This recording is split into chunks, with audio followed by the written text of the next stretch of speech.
America জুড়ে no Kings বিক্ষোভ, এক অভূতপূর্ব গণজোয়ার। পাঠে আমি জারিয়াত।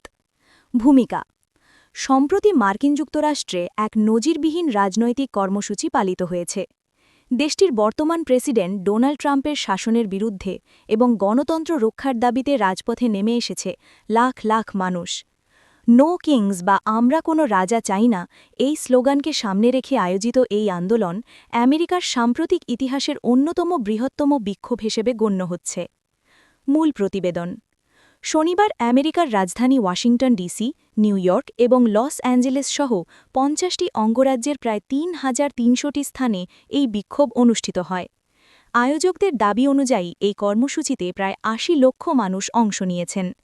এটি ছিল ট্রাম্প প্রশাসনের বিরুদ্ধে তৃতীয় দফার বড় কোনো বিক্ষোভ। বিক্ষোভের মূল কেন্দ্রবিন্দু ছিল মিনেসোটা রাজ্যের মিনিয়াপোলিস ও সেন্ট পল শহর।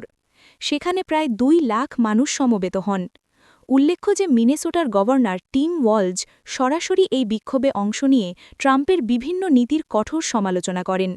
তিনি বিক্ষোভকারীদের উদ্দেশ্য করে বলেন, যখন সম্ভাব্য স্বৈরাশাসক হোয়াইট হাউস থেকে আগ্রাসী পাণ্ডাদের ধ্বংসযজ্ঞের জন্য পাঠান, তখন আপনারা আপনাদের প্রতিবেশীর পাশে দাঁড়িয়ে সাহসীর পরিচয় দিয়েছেন।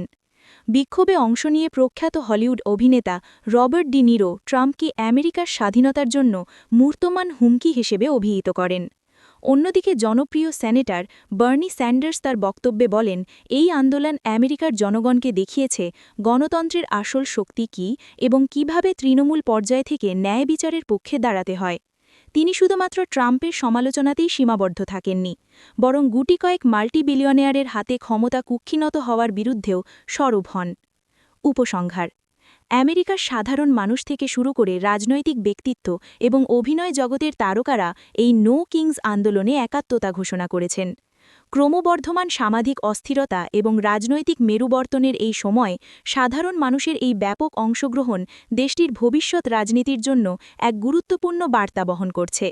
এই আন্দোলনের প্রভাব হোয়াইট হাউসের আগামী সিদ্ধান্তগুলোতে কতটা প্রতিফলিত হয়, এখন সেটাই দেখার বিষয়।